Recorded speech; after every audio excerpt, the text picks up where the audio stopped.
Thanks for staying with us for TV5 News at 9. It's time now for Legally Speaking with attorney Carol Thomas, and she has some more seminars coming up that you will be able to reserve a spot for, and we appreciate you being here. We should start with saying the things that you give, the information and free advice you give in these seminars, these are not things you can Google. You know, you're right, it's yes. our nature. That's what we Yes. do. We Google. Yes, I mean, you're right. People will come in and say, my friends tell me you can save money, but I've Googled. Yep. I can't find anywhere on the internet. Now, we're talking about elder law, estate planning, and trust. Tell us about these new seminars you have. Okay, the next seminars coming up are in Bay City on March 4th, which is a Wednesday, Okay. at the Bay City Doubletree Hotel. And I will have sessions at 10 o'clock and 5 o'clock. And I really encourage people to consider coming to the seminars. I talk about all aspects of estate planning, not only what happens when you die, but what happens if there's an incapacity issue and the documents you need. Okay, perfect. Well, and when someone is thinking about setting up an estate plan, probably the first question they do ask is, do I need a will or a trust or both? Absolutely, Christine. That's the basic. Do I need a will or a trust? And so many people think that all they need is a will. And it's interesting, when someone comes to my office for a new appointment to meet me, and they've never been to my seminar, it's often said, I know, Carol, all I need is a will.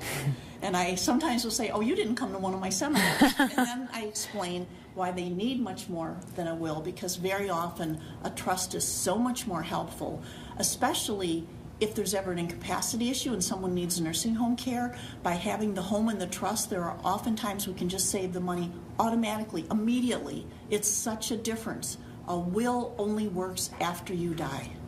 Okay, that's an easy way to remember it. Yeah, so if someone goes in a nursing home, I've had children come to me. My mom's in a nursing home, and I say, do you have any documents? Well, she has a will.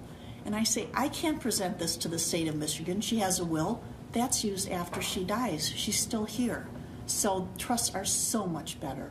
All right, and at these seminars, you probably speak about that. And what are the other important kind of factors that we need to know about? Well, it's the other documents that I like to talk about also. Powers of attorney, both medical and financial.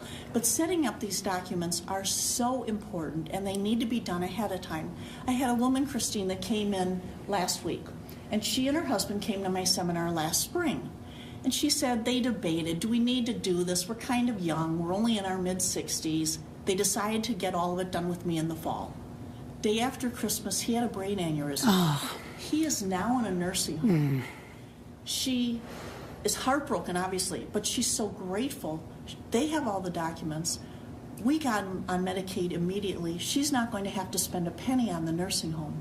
Had they not gotten their documents done, and we would have to go to court, we have to wait for a court date, she might be spending $15,000 a month for a nursing home, 2, 3, 4 months.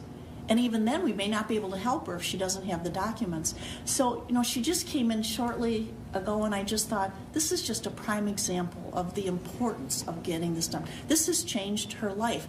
She's still heartbroken, but at least she's not without any means to support herself.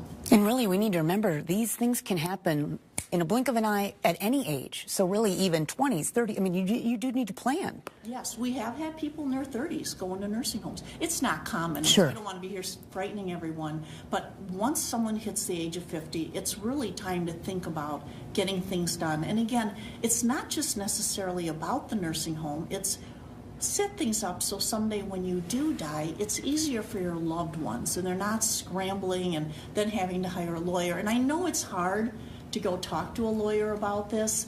First of all, it's a hard topic to talk about.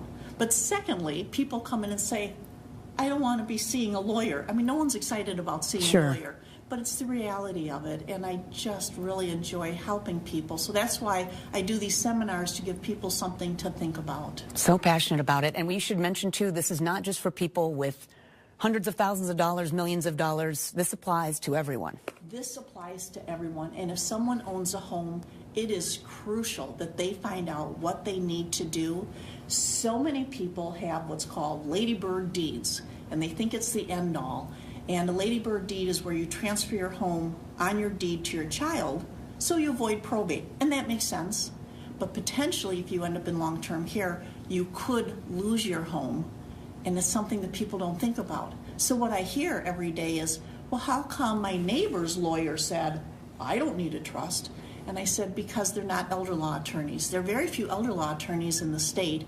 We deal with this every day. I have 5 women on my staff that we protect the assets. All right, wonderful. Well, we appreciate it. And again, you want to register for her next seminar coming up in Bay City on March the 4th. The best way to do that, it will be at the DoubleTree Hilton Hotel, but you do need to just reserve a spot. And you can do that by reaching out to our office. You can get that link by going to WNEM and clicking on Hot Links. We're back in a moment.